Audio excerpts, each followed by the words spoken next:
we guide you through how to set up Square Payments. First, create a Square account using your email and verify your business information. And once you're logged in, complete your business profile by adding your business name, address, bank account, and any required tax details so you can receive payouts. Next, go to the Payments or Online Checkout section and choose how you want to accept payments, whether that's in person with a Square Reader, through invoices, payment links, or your online store.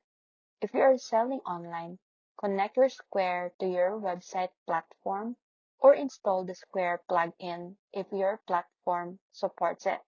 Then, customize your payment settings, including your recipient's taxes, tipping, and payout schedule based on your business needs.